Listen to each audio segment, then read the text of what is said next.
Mga kababayan, huwag nyo nang hanapin ang mga pulis sa presinto sapagkat kami ay nasa inyo ng mga telepono. Dial 911, darating kami sa loob ng 5 minuto. Lilingkod sa bawat Pilipino at magbibigay ng tamang impormasyon para sa tahimik at maayos na Pilipinas. Police News Network, alagad ng batas, tagapagtaguyod ng balitang pulis, sandigan ng mamamayan, patnubay ng katotohanan. Na Kampo Krame, maghahatid ng pinakahuling kaganapan at nagbabagang balita. Ito ang PNN Police News Network. At ngayon, ang inyong mga tagapagbalita. Magandang araw, bagong Pilipinas. Kami ang inyong alagad ng batas, tagataguyod ng balitang pulis. Patrolman Julius Sam Acad. At Patrolwoman Evelyn Lumabi mula sa Regional Mobile Force Battalion ng NCRPO. Maghahatid sa inyo ng tamang balita, kwento ng pulis at serbisyo para sa mamamayan. At ito ang PNP News Online. Ang pangunahing balita ng Police News Network, alagad ng batas, tagataguyod ng balitang pulis.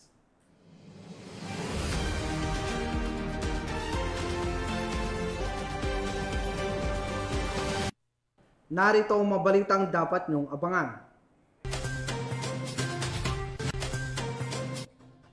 Illegal na ibinebentang sanggol ng sariling ina, nasagip ng PNP Women and Children Protection Center.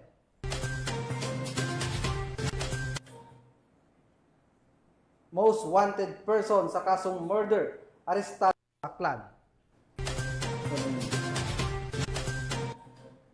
At higit 400,000 pisong halaga ng shabu na kumpiska sa high-value individual arestado sa Iloilo City.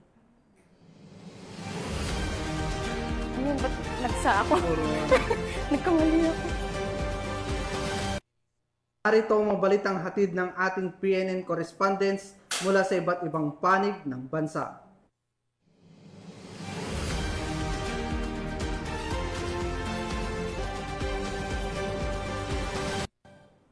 Simulan natin ang balita mula sa bahagi ng Luzon.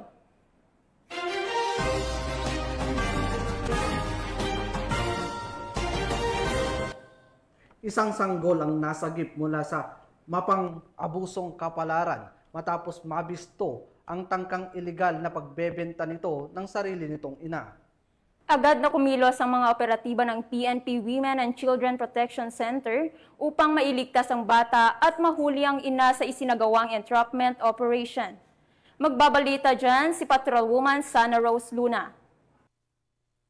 Ang isang babae matapos maaktuhan sa pagbebenta ng kanyang bagong panganak na sanggol sa isang entrapment and rescue operation na isinagawa ng Women and Children Protection Center o WCPC nitong gabi lang Hulyo 3 sa Pasay City. Nagsimula ang investigasyon matapos makita ng isang undercover na operatiba ng WCPC ang isang post sa Facebook group na may nakalagay na looking for baby girl. Agad niyang inaksyonan ito at nakipag-ugnayan sa nagkomentong suspect na nagbanggit na may baby girl out with demand. Nang makausap ng operatiba ang suspect, agad itong nagpahayag ng intensyong ipaampon ang kanyang isinilang na sanggol kapalit ng halagang 100,000 piso. Nagkasundo sila sa presyong 70,000 piso at napag-usapan na gaganapin ang pagkikita sa Baclaran, Pasay City. Sa patnubay ni Police Brigadier General Portia B. Manalad, hepe ng WCPC, kasama ang mga operatiba ng Luzon Field Unit ng WCPC sa pangunguna ni Police Lieutenant Colonel Armelina Manalo, katuwang ang National Authority for Child Care o NACC sa pangunguna ni Yusek Janela Ejercito Estrada, ay kaagad na nagkasa ng operasyon ayon sa nasabing impormasyon na nagresulta sa matagumpay na pagkaaresto ng nasabing suspect. Nasagip naman sa iligal na pagbebenta ang walang kamuwang-muwang na sanggol na 1 buwan pa lamang mula sa kamay ng sariling ina. Nasa kustudiya ngayon ng PNP WCPC ang naturang suspect, habang ang biktima naman ay nasa pangangalaga na ng DSWD. Samantala, kinuna naman ng panayam ang tumatayong hepe ng Luzon Field Unit ng WCPC tungkol sa naganap na operasyon.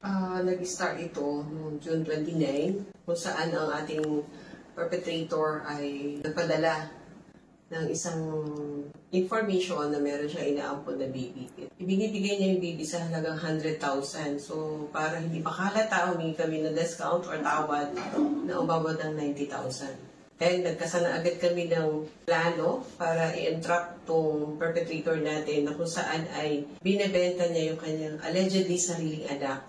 Pumunta kami doon sa sinabi niyang address, kung saan ito ay sa Pasay City, kung saan ay ikasa namin ng entrapment operation at rescue para doon sa baby at kinuha namin din itong perpetrator agad-agad kasama ang ilang mga gadgets na meron siya as additional evidence para sa ginawa niya ito. Huwag magatubiling magsumbong sa tanggapan ng WCPC kaugnay ng ganitong aktibidad gaya ng online sexual abuse and exploitation of children na may kaparusahang habang buhay na pagkakabilanggo.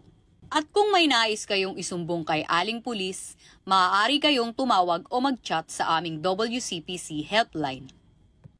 Mula sa PNP Women and Children Protection Center, ako ang inyong PNN Correspondent Patrolwoman Sana Rose, alagad ng batas, tagataguyod ng Balitang Pulis. Patrolwoman Luna. Sa halip na pasahero, illegal na droga ang kinalkal ng isang tricycle driver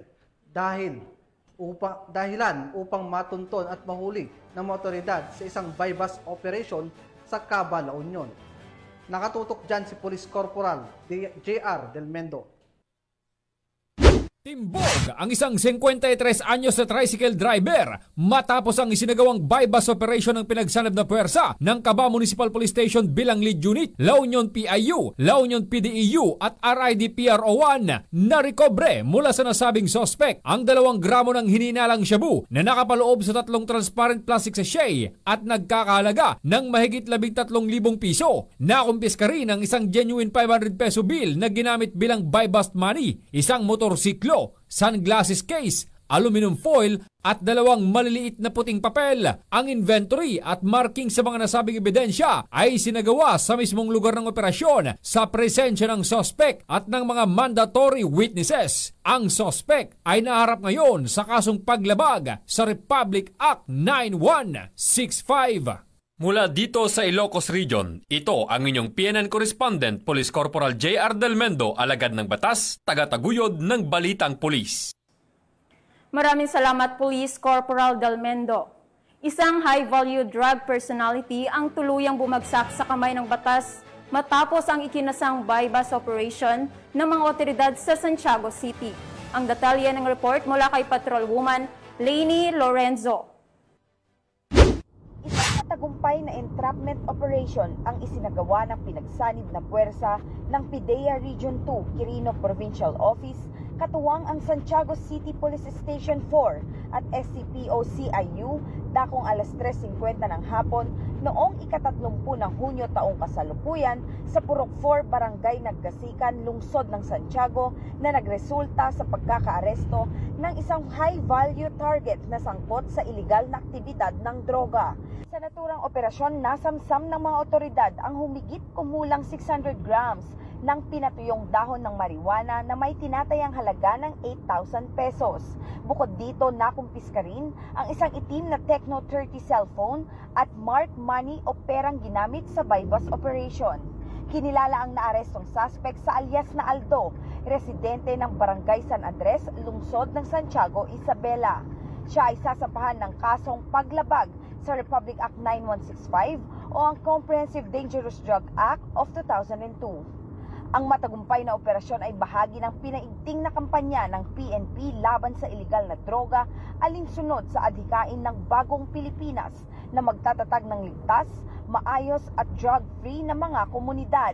Patuloy ang panawagan sa publiko na makiisa at magsumbong sa mga otoridad ukol sa anumang iligal na aktibidad upang maisulong ang isang makabuluhan at mapayapang pagbabago para sa lahat. Mula dito sa Lambak ng Cagayan, ako ang inyong PNN Correspondent, Patrolwoman Lainey Lorenzo, alagad ng batas, tagataguyod ng Balitang Pulis. Maraming salamat, Patrolwoman Lorenzo. Walang kawala sa batas ang isang lalaki na kabilang sa top 9 most wanted person matapos itong maaresto ng mga otoridad sa Valenzuela City dahil sa kasong sexual assault. Magbabalita dyan si Patrolwoman Mika May Bahiwag. Arestado sa Valenzuela City ng mga operatiba mula sa Station Intelligence Section ng Valenzuela City Police Station ang isang individual na tinaguri ang top 9 most wanted person na nasasangkot sa kasong sexual assault. Isinilbi sa akusado ang warrant of arrest mula sa Family Court Branch 16, Valenzuela City noong Hunyo 26 taong kasalukuyan sa ilalim ng criminal case number 725-V-25 na may inirekomendang piyansang 180,000 pesos. Hindi tumitigil ang Valenzuela City Police Station sa paghahanap at pagdakip sa mga individual na lumalabag sa batas. Sa ilalim ng pinaigting na kampanya kontra kriminalidad, patuloy ang mga operasyon upang tiyakin ang kaligtasan at katarungan para sa bawat mamamayan. Mula dito sa Metro Manila, ako ang iyong PNN correspondent, Patrolwoman Mika May Bahiwag, alagad ng batas, tagataguyod ng Balitang Pulis. Maraming salamat, Patrolwoman Bahiwag. Tunghayan naman natin ang mga balita mula sa Visayas.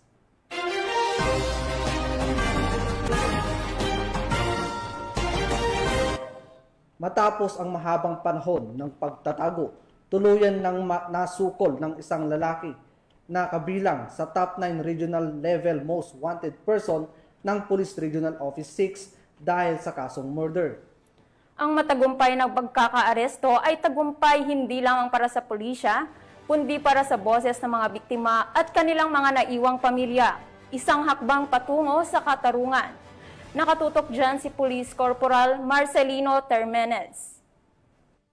Sa isinagawang Joint Law Enforcement Operation ng 62 Special Action Company, 6th Special Action Battalion ng PNP SAF, kasama ang CIDG Aklan Provincial Field Unit at iba pang PNP units si alias Rambo sa Barangay Polo, New Washington, Aklan. Si Rambo ay kabilang sa number 9 regional level most wanted person ng Bro 6 sa ikalawang quarter taong 2025. Siya ay arestado sa bisa ng warrant of arrest para sa kasong murder sa ilalim ng criminal case number 17933 na may petsang June 25, 2025 na inalabas ng RTC Branch 1, 6th Judicial Region, Kalibo, Aklan. Nasa kustodiya na ngayon ng CIDG Aklan Provincial Field Unit ang nasabing suspect para sa dokumentasyon at tamang disposisyon. At mula dito sa headquarters sa Fort Santo Domingo, Santa Rosa City, Laguna, ang tahanan ng inyong tagaligtas.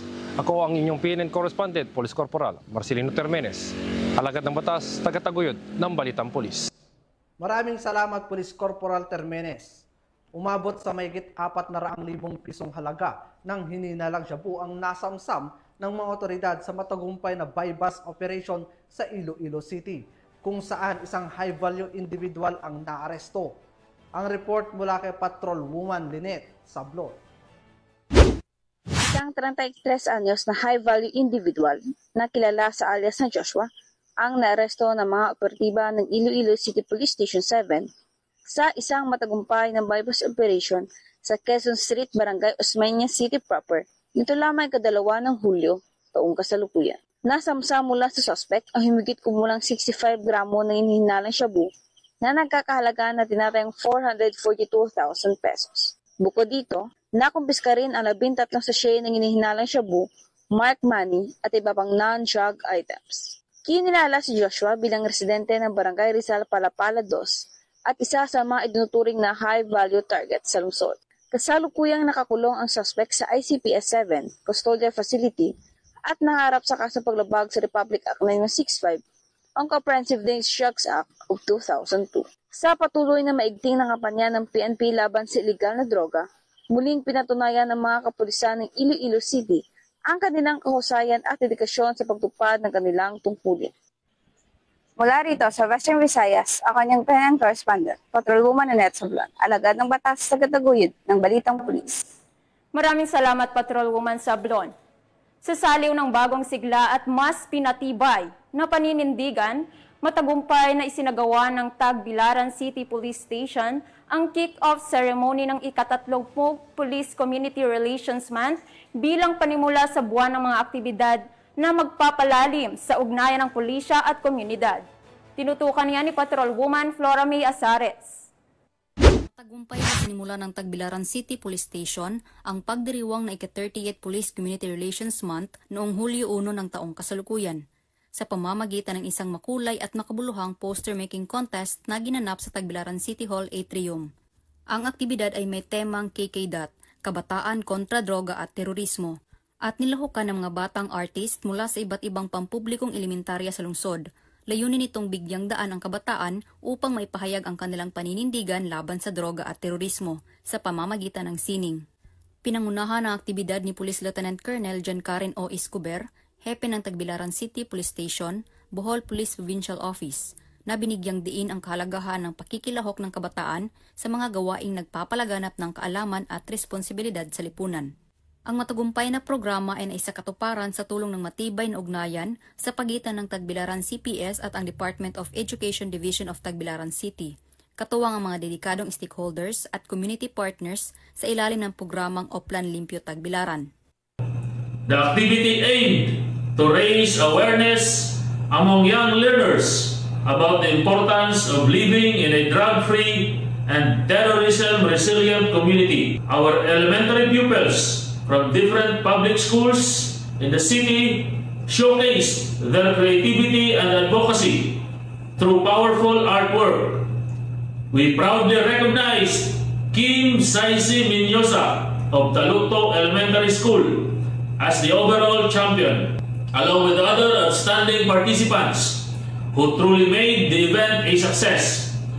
We thank our partners from the Department of Education, our supportive stakeholders, and everyone who contributed to this activity. This was part of our ongoing efforts under Oplan Limpyo Tagbilaran, which promotes strong police-community partnership through education, prevention, and youth empowerment.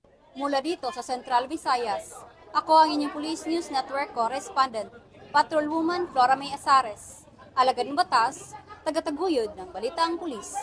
Maraming salamat, Patrolwoman Azares. Narito naman ang mga balita mula sa bahagi ng Mindanao.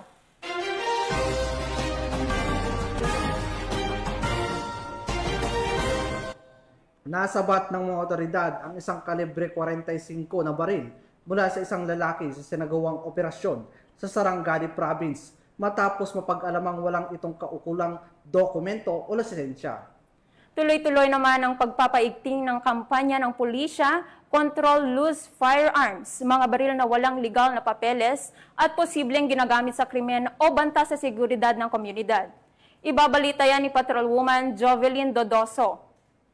Nasa illegal na baril at mga bala sa isang search warrant operation laban sa 38 anyos na lalaki sa Barangay Datalbukay, Glan, Sarangani. Dahil sa bisa ng search warrant, dakong alas 4:51 ng hapon nang hinalughog ang pamamahay ng target ng operation na kinilala bilang si alias Nanat sa pangunguna ng tauhan ng Glan Municipal Police Station kasama ang iba pang mga kapulisan ng Sarangani PNP. Samantala, habang ipinapatupad ang search warrant, tumakbo si Nanat upang umiwas sa pag-aresto, ngunit naharang siya ng blocking team at nahuli. Mula sa kanyang bahay, nakumpiska ang isang unit ng homemade kalibre 45 na baril na walang serial number na may kasamang 4 na live ammunition ng kalibre 45 at isang basyo ng bala. Dahil hindi nakapagbigay ng kaukulang dokumento si Tambasal tungkol sa mga nasabing kontrabando, siya ay inaresto at dinala sa estasyon para sa karapatang proseso. Ang search at seizure ay sinagawa ng maayos at ayon sa mga alituntunin ng batas. Patuloy ang PNP na magsasagawa ng mga operasyon upang hulihin ang mga nagpupumilit pa rin magtago ng mga illegal na armas at sumusuporta sa mga kriminal na gawain upang tiyakin ang kaligtasan at kaayusan sa ating komunidad. Hinihikayat naman ang mamamayan na makipagtulungan sa mga kapulisan upang masugpo ang kriminalidad at mapanatili ang kapayapaan. Mula dito sa General Santos City, ako ang inyong Police News Network Correspondent, Patrolwoman Jovelyn Dodoso, alagad ng batas, tagataguyod ng Balitang Pulis. Maraming salamat, Patrolwoman Dodoso. Hindi na nakapurma pa ang isang lalaki sa Panabos City matapos salakayin ng mga otoridad ang kanyang tirahan sa bisa ng isang search warrant na nagresulta sa pagkakaaresto at pagkakakumpiska ng mahigit 30,000 pisong halaga ng hininalang shabu. Nakibalita dyan si Patrolwoman Mariel May Don Kilab. Arestado ang isang lalaki matapos isilbi ng mga tauhan ng Panabo City Police Station at Provincial Drug Enforcement Unit ang search warrant nitong Hulyo 3 taong kasalukuyan sa Southview Subdivision, Barangay Southern Davao, Panabo City. Ayon kay Police Colonel Dexter R. Cuevas, Officer in charge ng Panabo City Police Station, kinilala ang suspect na si alias Toto, 42 anyos. Nakuha mula sa kanyang pag-aari ang humigit kumulang 5 gramo ng hinihinalang shabu na may tinatayang halagang 34,000 pesos at isang coin purse. Agad dinala ang suspect sa nasabing istasyon para sa kaukulang dokumentasyon at pagsasampa ng kaso sa ilalim ng RA 9165 o ang Dangerous Drugs Act of 2002. Sa tulong ng lokal na pamahalaan at aktibong pakikiisa ng komunidad, layunin ng kapulisan na ganap na masugpo ang ipinagbabawal na gamot at matiyak ang napapanatiling kapayapaan at kaayusan sa buong rehiyon. Mula dito sa Reyon 11, ako ang inyong PN correspondent, Patrolwoman Mariel Maiden Q. Alagad ng batas, taga-taguyod ng Balitang Pulis. Maraming salamat, Patrolwoman Dong Kilab. Walang takas ang isang lalaki na kabilang sa top 10 provincial most wanted person matapos itong matunton at maaresto ng mga operatiba ng Maguindanao del Norte PNP sa isang matagumpay na operasyon. Patrolwoman Angela Bandarlipe, ibalita mo. Arestado ang top 10 provincial most wanted person sa bisa ng warrant of arrest nito lamang ika-1 ng Hulyo taong kasalukuyan sa North Cotabato Provincial District Jail, Barangay Amas, Kidapawan City. Kinilala ni Police Major Blind M. Lumase, Chief of Police ng Parang MPS, ang naaresto na si alias Minchi, nasa hustong gulang at residente ng Barangay Sarmiento, Parang Maguindanao del Norte. Naging matagumpay ang pagkakaaresto kay alias Minchi ng mga otoridad ng Parang MPS, katuwang ang Maguindanao del Norte PNP sa bisa ng warrant of arrest para sa kasong syndicated estafa at large-scale estafa na walang nakalaang piyansa. Sa kasalukuyan, nanatili sa kustodiya ng nasabing pasilidad ang inarestong suspect at sumasailalim sa kaukulang proseso ng batas. Patunay lamang ito na ang pinagting ng kampanya ng kapulisan laban sa kriminalidad ay patuloy na nagbubunga ng positibong resulta, lalo na sa pagtugi sa mga individual na may matitinding kaso. Pinapakita rin ito ang dedikasyon at koordinasyon ng mga unit ng PNP sa ilalim ng temang Sa Bagong Pilipinas, ang gusto ng pulis, ligtas ka. Mula rito sa Riyon ng Bangsamoro, ako ang iyong PNN correspondent, Patrolwoman Angela Bandarlipe, alagad ng batas, taga-taguyod ng Balitang Pulis. Maraming salamat, Patrolwoman Bandarlipe. At yan ang mga balitang nakalap ng ating PNN correspondents mula Luzon, Visayas at Mindanao. Sa ngalan ng pamunuan ng Philippine National Police, sa pangunguna ni PNP Chief Police General Nicolas Torre III at sa pamumuno ni President Ferdinand Bongbong Marcos Jr., kami ay maglilingkod sa bawat Pilipino at magbibigay ng tama at balansing balita dahil dito sa Bagong Pilipinas, ang gusto ng pulis, ligtas ka.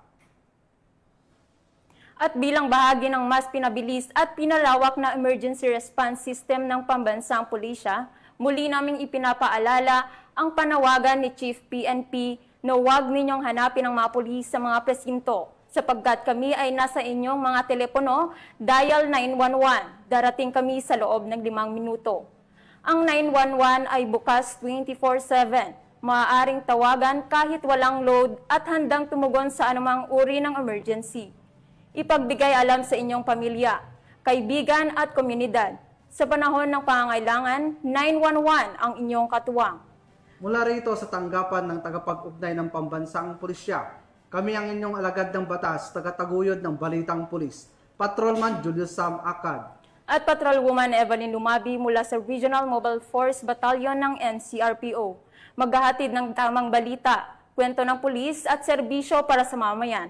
At ito ang PNP News Online.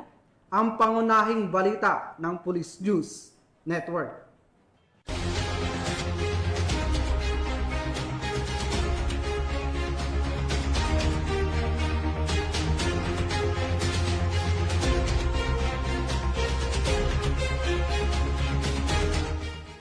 Police News Network, alagad ng batas, tagapagtaguyod ng balitang pulis.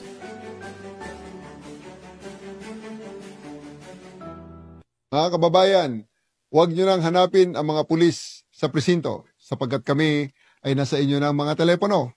Dial 911, darating kami sa loob ng 5 minuto.